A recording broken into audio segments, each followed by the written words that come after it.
I'm actually reading from a book called Sacred Journeys today.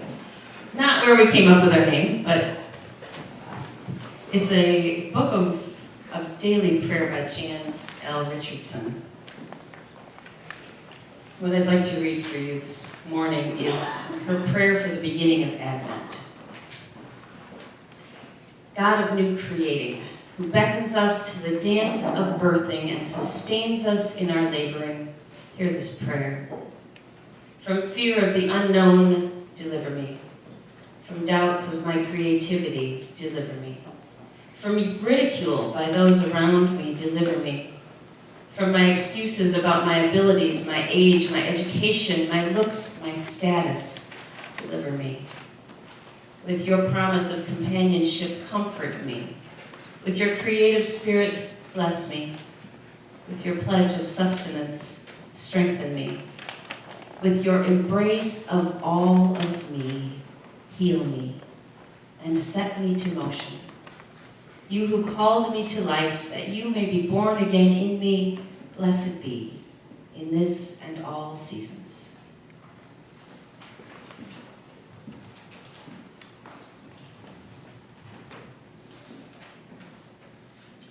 And from the book of Psalms, to you, O love, I lift up my soul. O heart within my heart, in you I place my trust. Let me not feel unworthy. Let not fear rule over me. Yes, let all who open their hearts savor you and bless the earth. Compel me to know your ways, O love. Instruct me upon your paths. Lead me in your truth and teach me, for through you will I know wholeness. I shall reflect your light both day and night. I know of your mercy, compassionate one, and of your steadfast love. You have been with me from the beginning. Forgive the many times I have walked away from you, choosing to walk alone. With your steadfast love once again, companion me along the way. Turn to me, O Holy One, and envelop me with your love, for I am lonely and oppressed. Relieve the blocks in my heart that keep me separated from you. See all the darkness within me. Fill it with your healing light. Look at my pain and all my fears. They shut out love and life. Protect me and free me. Let me not live as unworthy, for I would make my home in you. May integrity and wholeness fill me as I dwell with you, O loving presence.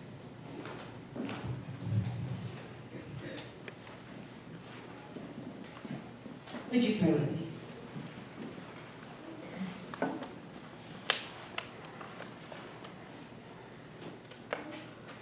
Eternal essence, as we breathe in light and love, may we be centered and grounded in your grace and your hope. Let us open to the peace that is available deep within. And may the words of my mouth, the meditations of each of our hearts, be filled with your wisdom and your insight. Amen.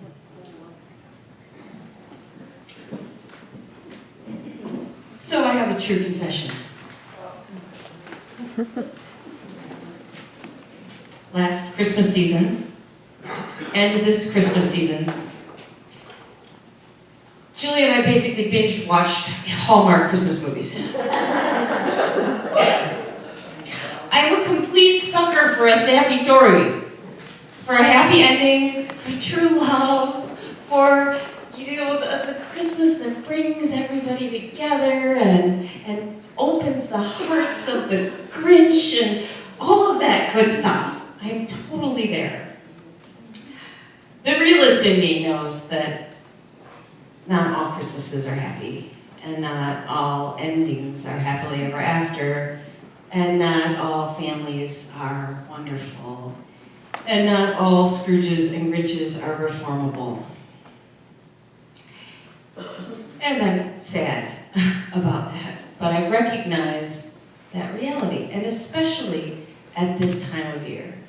You know, the myth that's out there is that more people commit suicide at this time of year. Not true. But the truth is that a lot of people really look on the Christmas seasons with some amount of dread.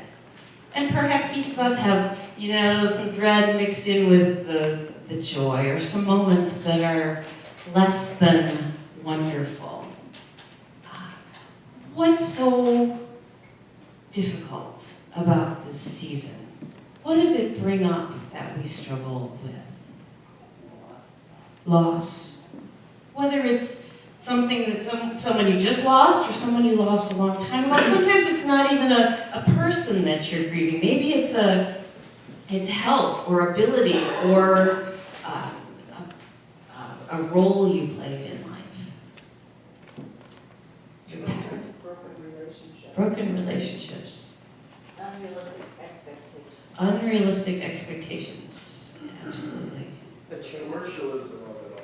The commercialism, more hype than heart. The change of what was or is now, just having to go with the change even if you want it or not. Sure, so adjusting to all the changes in life and not having things the way they used to be. Trying to be okay with what we have. Anything else? It's the end of the year, ending. Okay. So it feels like an ending in some ways as we come to the close of the year and we look back and maybe think about how the year went and what we accomplished or didn't accomplish. Again, those unrealistic perhaps or lost expectations, missed opportunities. Yes, Mark? Being uncomfortable with change. I'm sorry, I can't hear you. Being uncomfortable with change. Being uncomfortable with change. Well, none of us are comfortable with change. I don't know. Yeah, I hear you. Calendar clutter. Calendar clutter? That's a nice way of putting it. I'm too busy. Okay. With all of those struggles that seem to be heightened oftentimes at this time of year, sometimes it's hard to hear or to say Merry Christmas, Happy Holidays, because sometimes we're not there. Sometimes it feels like it applies to somebody else. And so sometimes we have a desire to want to pull away, to back away from others and from God and from life, to sort of distance ourselves from all of the happy or the joy that's going on around us that sometimes when Christmas is difficult, we don't feel. This psalm that Bev read lifts up this struggle of being human and the difficult things that we go through, and it's an emotional cry for help and for healing. The psalmist cries out to love with a capital L. Oh love, oh heart of my hearts, heal me. Help me to feel worthy. Help me not to be afraid. The psalmist says, lead me and guide me and teach me so that I can know wholeness and I can be whole and I can be light in the world. The psalmist even says, forgive me for the times when I push you away, God. And I say, no, I can do it alone. Forgive me for those times. Let me read part of this to you again, because it's worth hearing again. Turn to me, O Holy One, and envelop me with your love, for I am lonely and oppressed. Relieve the blocks in my heart that keep me separated from you. See all the darkness within me. Fill it with your healing light. Look at my pain and all my fears. They shut out love and life. Protect me and free me. Let me not live as unworthy, for I would make my home in you. May integrity and wholeness fill me as I dwell with you, O loving presence. And the reading from Jan Richardson, the prayer that I read, echoes again sort of the same thing for Advent, where she says, free me from fear and doubt and ridicule. Comfort me, bless me, fill me. And she says, this wonderful line, with your embrace of all of me, heal me and set me to motion. It's the God that knows all of us, the good parts and the not so good parts, that continues to hold us and help us to heal. You know, I am a firm believer, and always have been, that Christmas is a magical, mystical time. All you have to do is sort of sit with it, and it has nothing to do with the hype that makes it magical and mystical. It has to do with the calm that comes with the darkness. We lost all our snow now, but when that blanket of snow covers the earth, just the hush and the tenderness and the gentleness that I feel. The Christmas lights on the tree and the glow of that, and the lights that light up the houses, the innocence and the joy and the wonder in the eyes of children. There's magic and mystical presence in all of that. And there is a deep, deep Christmas peace that I truly believe is available to all of us if we'll allow ourselves to touch it, if we allow ourselves to open to it. You know, both the psalmist and Jan sort of speak of a yearning to be healed, a yearning to be whole. And so we have that yearning inside of us, but yet there's this sort of fear of being vulnerable at the same time. We don't want to open ourselves up too much lest we get hurt again. Perhaps we don't want others to see our pain, and so we're a little bit ashamed of our sorrow or our grief or our fear or whatever it is that's in us. And so we tend to lock it inside. Sometimes we send mixed signals, not only to others, but to ourselves. We kind of do this, we do one of these. We signal people to come closer. Okay, I need you, I love you, I want you by me, comfort me, hold me, love me. Oh, wait, no. And we hold out an arm and we go, but this is far enough. I'm going to hold you at this distance because I'm afraid to let you any closer, to let my guard down any further. And so we send these, come here, stay there, mixed signals. I can't move both arms at the same time and hold a microphone, but you get the picture.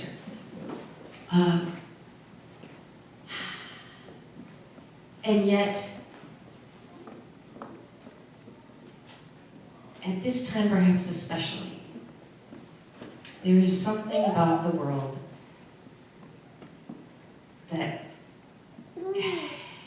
the veil of the spiritual is much more easily seen. But we have to put ourselves out there for it. We have to actually open our hearts to receive instead of closing in and contracting and hiding. We have to actually open our hearts and risk allowing it in. John Shea once said that you have to put yourself in the way of Christmas. It sort of adds a whole new take on Grandma got run over by a reindeer.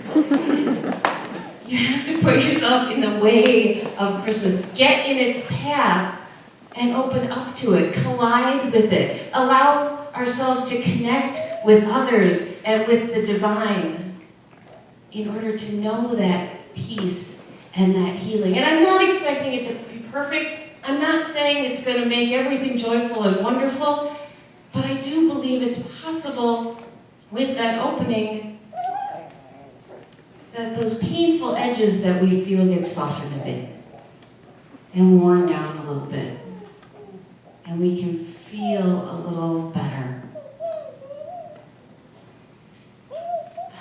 Jeffrey Holland tells this story. It was December 23rd. So 2 days before Christmas, a number of years ago. And his father went in for surgery. And the surgery went great. It was a successful surgery. And then he had a heart attack. And then 8 hours later, he had another heart attack. And they weren't able to get in to see him until he was all hooked up, oxygen on, gray and unconscious, and it was mid-morning, Christmas morning.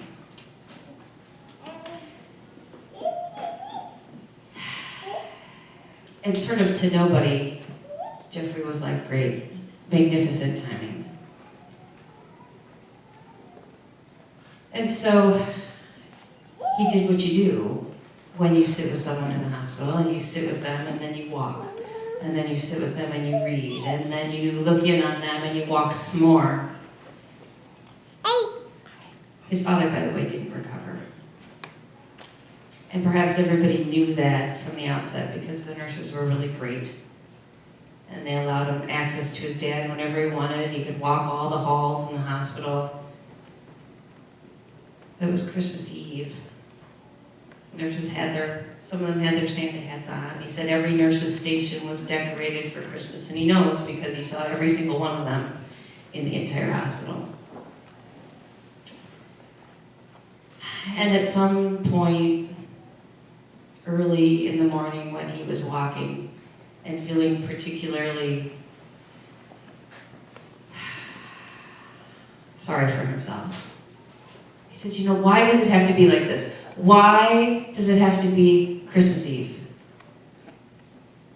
He said, you know, the most generous, loving man that he knew was sitting there under an oxygen mask. And it was coming up on Christmas morning. It was Christmas morning. And he was dying. And he said about that moment, 2 or 3 in the morning, in the midst of his sorrow and his self-proclaimed self-pity, he said he got a message, a light. He said there was almost like a prepackaged revelation for him, a Christmas declaration that was as powerful as any he had ever received. And in the middle of his walking the hospital, in his sorrow, he suddenly heard a clear, sustained cry of a baby.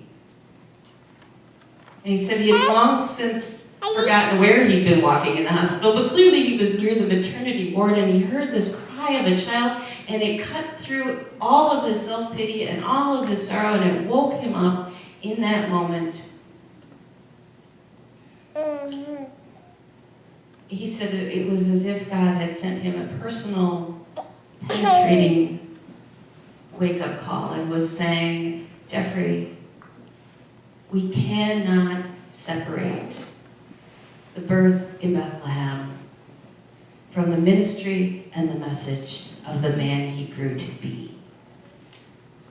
We cannot forget the struggling peasants that he preached hope to, or the poor that he wanted to free from oppression, or the women that he treated as equals, or the outcast that he loved.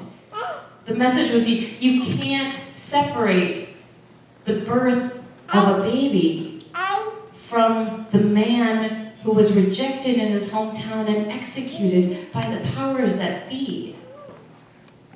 Christmas joy is not about having everything perfect and having no pain or deprivation for a moment or an hour or a day or a year or whatever. Christmas joy is because we feel those things, we have those moments, those experiences in our lifetime, and yet there's a hope in the cry of a child.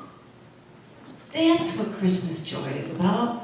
That even in the midst of our struggling and our pain and our loneliness and our depression, that a child is born. It's okay. You're good, Anthony.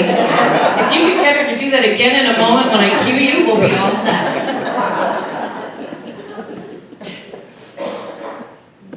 So there you have it. How does it make you feel in the midst of all that?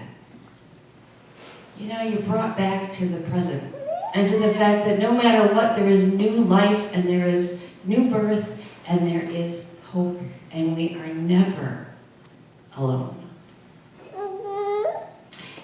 So I know that the words of the preacher can't necessarily get people to open up hearts and minds and embrace a spiritual essence to be within, but sometimes rituals will do that when my words won't do that.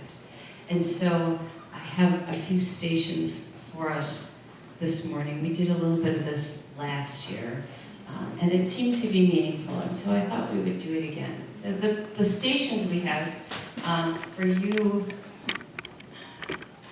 to have a moment to be in touch with where you're at, and to maybe honor any sadness or loss, or even honor joy, is you can light a candle for someone. There are matches up here. Just light it from the candle and the main candle. Light one of these little ones. Put the dead matches in the bowl here.